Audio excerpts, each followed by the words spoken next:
Hello student, today I explain a topic which is related to chapter molecular basis of inheritance and the topic is the search for genetic material DNA. So student इस concept में इस video में हम इस concept को understand करेंगे कि DNA ही जेनेटिक थिंग है, क्योंकि प्रीवियसली वीडियो में हमने दो कॉन्सेप्ट को अंडरस्टैंड किया था। पहला था ट्रांसफॉर्मिंग प्रिंसिपल जो कि फ्रेडरिक ग्रिफिथ ने दिया था, बट वो ये एक्सप्लेन नहीं कर पाए थे कि डीएनए ही जेनेटिक थिंग है। देन उसके बाद सेकेंड कॉन्सेप्ट को हमने समझा था biochemical characterisation of a transforming principle जो कि अवेरी मैक्लियोड साइंटिस्ट ने दिया था, बट उनके कॉन्सेप्ट को दूसरे जो बायोलॉजिस्ट थे वो उससे एग्री नहीं थे। सो इसलिए थर्ड कॉन्सेप्ट हम यहाँ पे स्टडी करने जा रहे हैं जहाँ पे ये हमें प्रूफ मिलने वाला है कि डीएनए ही जेनेटिक थिंग है। सो इस कॉन्सेप्ट को हर्से एंड चेज ने दिया था, सो इसलिए इसे हम हर्से एंड चेज एक्सपेरिमेंट भी बोलते हैं। सो यहाँ पे हम इस कॉन्सेप्ट को अंडरस्टैंड करेंगे कि डीएनए ही जेनेटिक थिंग है। So as you know that student कि डीएनए ही जेनेटिक थिंग है, इससे रिलेटेड जो एक्सपेरिमेंट है वो Alfred Hershey and Martha Chase ने 1952 में दिया था और इन्होंने प्रूव भी किया था कि डीएनए ही जेनेटिक थिंग है जो one generation to another generation transfer होता है। और इस एक्सपेरिमेंट को इन्होंने डन किया था दो ऑर्गेनिज्म में। फर्स्ट ऑर्गेनिज्म था बैक्टीरियोफेज और सेकेंड ऑर्गेनिज्म था बैक्टीरिया। दैट्स मीन्स इन्होंने जिस ऑर्गेनिज्म को टेक किया वो था बैक्टीरियोफेज वायरस जो कि इन्फेक्ट करता है बैक्टीरिया को। एंड अब ये भी रीज़न आता है कि इन्होंने बैक्टीरियोफेज वायरस और बैक्टीरिया को ही क्यों टेक किया। सो इस स्ट्रक्चर से आप आइडेंटिफाई कर पा रहे होंगे ये क्या है, बैक्टीरियोफेज वायरस है एंड यहाँ पे बैक्टीरिया को रिप्रेजेंट किया गया है। सो हम इस कॉन्सेप्ट को पहले अंडरस्टैंड करते हैं कि आखिर इन्होंने इन्हीं दोनों ऑर्गेनिज्म को क्यों टेक किया। सो रीज़न था कि जब बैक्टीरियोफेज वायरस बैक्टीरिया को इन्फेक्ट करता है, दैट मीन्स ये है बैक्टीरिया और ये है बैक्टीरियोफेज वायरस। सो जब वायरस का स्ट्रक्चर बैक्टीरिया को इन्फेक्ट करता है सो वो एक चीज़ ट्रांसफ़र करता है, दैट्स मीन्स कि वो जेनेटिक थिंग ट्रांसफ़र करता है। और जब वो इंटर करता है बैक्टीरिया की बॉडी के अंदर, देन बैक्टीरिया उसके जेनेटिक थिंग को, वायरस के जेनेटिक थिंग को ओन जेनेटिक थिंग समझने लगता है। दैट्स मीन्स कि वहाँ पे वो उसके वायरस के जेनेटिक थिंग को अपना जेनेटिक थिंग समझ के रेप्लिकेशन की प्रोसेस स्टार्ट कर देता है। दैट्स मीन्स कि जीरोक्स फॉर्म करना स्टार्ट कर देता है और एक वायरस के स्ट्रक्चर से बहुत सारे वायरस के स्ट्रक्चर यहाँ पे फॉर्म हो जाते हैं। सो यहाँ पे आप अंडरस्टैंड कर पा रहे होंगे कि एक बैक्टीरिया के स्ट्रक्चर ने इशर्चिया कोलाई बैक्टीरिया को इन्फेक्ट किया। आफ्टर दैट यहाँ पे एक वायरस के स्ट्रक्चर से बहुत सारे वायरस के स्ट्रक्चर फॉर्म हो रहे हैं रेप्लिकेशन की प्रोसेस के थ्रू, क्योंकि यहाँ पे बैक्टीरिया इसे ओन जेनेटिक थिंग समझ रहा है। एंड देन उसके बाद आप देख रहे हैं कि जब ये मोर देन बहुत सारे वायरस के स्ट्रक्चर फॉर्म हो गए हैं, देन ये क्या कर रहा है, रिमूव कर रहा है बैक्टीरिया की बॉडी को, बर्स्ट कर रहा है जो कि बैक्टीरिया के लिए हार्मफुल है और इसी प्रोसेस के थ्रू ये बैक्टीरिया को किल भी करते हैं। देन नेक्स्ट स्टेज में आप देख रहे हैं कि फिर से फर्दर दूसरा बैक्टीरियोफेज वायरस दूसरे बैक्टीरिया के स्ट्रक्चर को इन्फेक्ट करेगा। सो इस प्रोसेस की वजह से ही इन्होंने बैक्टीरियोफेज वायरस और बैक्टीरिया को टेक किया अपने एक्सपेरिमेंट के लिए। देन अब इस कॉन्सेप्ट को और समझेंगे और इनके एक्सपेरिमेंट को समझेंगे। सो यहाँ पे हर्से एंड चेज के एक्सपेरिमेंट को ब्लेंडर्स एक्सपेरिमेंट भी बोलते हैं। एंड यहाँ पे इन्होंने सबसे पहले अपने एक्सपेरिमेंट के लिए क्या किया, बैक्टीरियोफेज वायरस को इन्होंने दो सेपरेट मीडियम में ग्रो कराया। Then so here they grew some viruses on a medium having radioactive phosphorus and some other on a medium having radioactive sulphur. That's means इन्होंने दो medium लिए। पहला medium जो था वो radioactive sulphur का medium था और सेकेंड जो मीडियम था वो रेडियो एक्टिव फॉस्फोरस का मीडियम था। और इसमें जब इन्होंने सेपरेटली ग्रो कराया, देन यहाँ पे इन्होंने देखा कि जो भी रेडियो एक्टिव फॉस्फोरस में जिन भी वायरस को ग्रो कराया गया था वहाँ पे रेडियो एक्टिव डीएनए फॉर्म हो रहा था, लेकिन रेडियो एक्टिव प्रोटीन नहीं फॉर्म हो रहा था, क्योंकि आप जानते हैं कि जो फॉस्फोरस का स्ट्रक्चर है वो डीएनए में प्रेजेंट होता है। हमने बात भी की थी प्रीवियस वीडियो में कि फॉस्फोरिक एसिड है, या जो हमने H3PO4 की बात की थी, तो फॉस्फोरिक एसिड या H3PO4 का स्ट्रक्चर प्रेजेंट है सिर्फ और सिर्फ डीएनए के स्ट्रक्चर में, और जो सल्फर का स्ट्रक्चर है वो डीएनए में प्रेजेंट नहीं होता। इस कॉन्सेप्ट को हमने अंडरस्टैंड किया था। And after that student, second fact जो होगा वो ये होगा कि जिन वायरसेस को हमने रेडियो एक्टिव सल्फर में ग्रो कराया था, वहाँ पे रेडियो एक्टिव प्रोटीन तो फॉर्म हो रही थी but not the radio active DNA.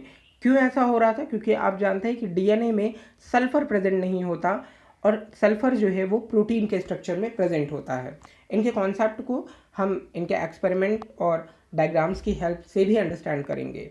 सो यहाँ पे जो रेडियो एक्टिव बैक्टीरिया है उसे हमने इंजेक्ट कराया इसर्चिया कोलाई बैक्टीरिया के स्ट्रक्चर में और ट्रांसफ़र किया। जब हम इसे ट्रांसफ़र करते हैं तो हम देखते हैं कि जो इसर्चिया कोलाई बैक्टीरिया है उसमें ब्लेंडर की प्रोसेस हो रही है, ब्लेंडर हो रहा है। दैट्स मीन्स कि जो वायरल कोट का स्ट्रक्चर है वो रिमूव हो रहा है, और सिर्फ जेनेटिक थिंग ही वायरस के बैक्टीरिया के अंदर एंटर कर रही है। सो जो वायरस का पार्टिकल है वो हम सेपरेट करेंगे through the process of a centrifugation. So इस कॉन्सेप्ट को हम डायग्राम्स की हेल्प से भी अंडरस्टैंड करते हैं। फर्स्ट स्टेप में हमने क्या किया? इन्फेक्शन कराया। सो यहाँ पे आप देख पा रहे हैं ये जो वायरस है ये है protein coat of phages are radioactive label. That's means ये वो वायरस हैं, वो बैक्टीरियोफेज वायरस के स्ट्रक्चर हैं जिन्हें हमने सल्फर मीडियम में डेवलप किया था, और ये वो वायरस के स्ट्रक्चर हैं जिन्हें हमने रेडियो एक्टिव फॉस्फोरस में डेवलप किया था। सो इनके पास रेडियो एक्टिव डीएनए का स्ट्रक्चर प्रेजेंट है और इनके पास रेडियो एक्टिव प्रोटीन का स्ट्रक्चर प्रेजेंट है। जब हमने इसे एंटर कराया तो यहाँ पे इन्फेक्शन के बाद सेकेंड स्टेप आता है ब्लेंडिंग का, जहाँ पे प्रोटीन कोट या वायरस की जो भी कोट का स्ट्रक्चर है वो रिमूव हो गया, और सिर्फ जो स्ट्रक्चर है वो जेनेटिक थिंग ट्रांसफ़र हो रहा है। अब अगले स्टेप में हमने क्या किया? हमने सेंट्रीफ्यूगेशन की प्रोसेस डन की। अब सेंट्रीफ्यूगेशन क्या है? सो सेंट्रीफ्यूगेशन एक मेथड है जिसमें इन्वॉल्व होता है सेंट्रीफ्यूगल फोर्स का कॉन्सेप्ट, और सेंट्रीफ्यूगल फोर्स के कॉन्सेप्ट के थ्रू इस मेथड में हम क्या करते हैं? डिफरेंट पार्टिकल्स को सेपरेट करते हैं। जहाँ पे मोर देन 2 या 2 पार्टिकल्स किसी मीडियम में प्रेजेंट हो या किसी सॉल्यूशंस में प्रेजेंट होते हैं, वहाँ पे हम उनके शेप, डेंसिटी, विस्कोसिटी के बेस पे हम उन पार्टिकल्स को सेपरेट करते हैं। सो यहाँ पे जब हमने सेंट्रीफ्यूगेशन प्रोसेस की तो यहाँ पे हमने देखा कि जो यहाँ पे फर्स्ट प्रोसेस में आप देख पा रहे हैं कि यहाँ पे थर्ड स्टेप में क्या हुआ? No radioactivity inter cell. So हमने इसमें देखा कि जो वायरस प्रेजेंट थे जिनमें हमने protein codes of a phases of radio activity labels को इंटर कराया था, इन्फेक्ट कराया था, उनमें कोई रेडियो एक्टिविटी शो नहीं हो रही है। लेकिन जिनमें हमने DNA of a phases radio active label कराया था उसमें हम देख पा रहे हैं कि यहाँ पे रेडियो एक्टिव इंटर है इस सेल के स्ट्रक्चर में। अब हम इनके कॉन्सेप्ट को थ्योरेटिकल बेस पे देख लेते हैं कि आखिर क्या ऑब्जर्व किया उन्होंने हर्षे चेज ने और क्या कंक्लूजन निकला। सो इन्होंने ऑब्जर्व किया, उस कॉन्सेप्ट को समझते हैं। Bacteria infect with virus that had radioactive DNA were radioactive, no radioactivity in the supernate. That's means कि जब इन्होंने सेंट्रीफ्यूगेशन की प्रोसेस की तो इन्हें 2 स्ट्रक्चर दिखे। 2 स्ट्रक्चर था, दैट्स मीन्स यहाँ पे बैक्टीरिया सेपरेट हो गया, और वो रेडियो एक्टिव जो इनके पास सेडिमेंटेशन आया उसमें रेडियो एक्टिविटी थिंग जो कि दिखनी चाहिए वो नहीं दिखी। सो यहाँ पे रेडियो एक्टिव थिंग जो दिखी वो बैक्टीरिया की बॉडी में दिखी। सो इन्होंने ऑब्जर्व किया फर्स्ट में कि bacteria infected with the virus से इन्फेक्ट है और उनमें रेडियो एक्टिव डीएनए प्रेजेंट है, लेकिन जो सेडिमेंटेशन, जो पार्टिकल्स अलग हुए हैं दोनों, उनमें इन्हें कोई भी रेडियो एक्टिव थिंग नहीं दिखी। सो इसे इन्होंने बोला no radioactive in the supernate structure.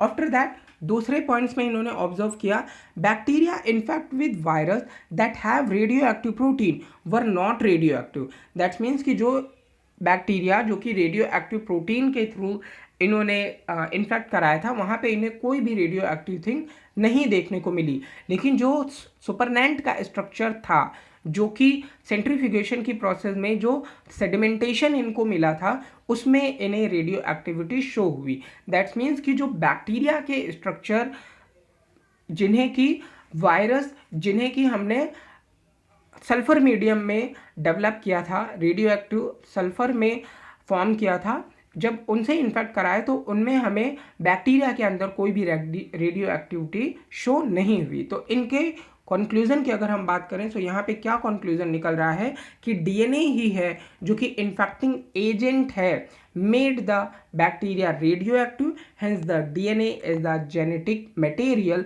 Not protein. So यहाँ पे इन्होंने देखा कि वो जो वायरस की बॉडी थी उसमें दो स्ट्रक्चर प्रेजेंट थे। पहला डीएनए था जो कि जेनेटिक थिंग है, और दूसरा प्रोटीन था, लेकिन प्रोटीन ब्लेंडिंग की प्रोसेस में रिमूव हो रहा है और वो सेंट्रीफ्यूगेशन में सेपरेट करने पर सेडिमेंटेशन में मिल रहा है, सुपरनेंट में मिल रहा है, लेकिन बैक्टीरिया की बॉडी में नहीं मिल रहा है। लेकिन जो बैक्टीरिया की बॉडी में हमें टेक हो रहा है, हम गेन कर रहे हैं, वो डीएनए का स्ट्रक्चर है। सो इस एक्सपेरिमेंट से 1952 में हर्शे एंड चेज ने ये प्रूव किया कि डीएनए ही जेनेटिक थिंग है जो one generation to another generation transfer होता है। सो यहाँ पे जो कॉन्सेप्ट अभी तक हम खोज रहे थे कि आखिर जेनेटिक थिंग क्या है, the search for the genetic thing की प्रोसेस को हम पढ़ रहे थे, वो यहाँ पे कंप्लीट होती है हर्शे एंड चेज के एक्सपेरिमेंट से। और ये कॉन्सेप्ट भी क्लियर होता है कि डीएनए ही जेनेटिक थिंग है, डीएनए ही जेनेटिक थिंग है, प्रोटीन नहीं है या आरएनए नहीं है। सो आई होप स्टूडेंट आप इस एक्सपेरिमेंट को अंडरस्टैंड कर पाए होंगे, इस प्रोसेस को अंडरस्टैंड कर पाए होंगे। So thank you.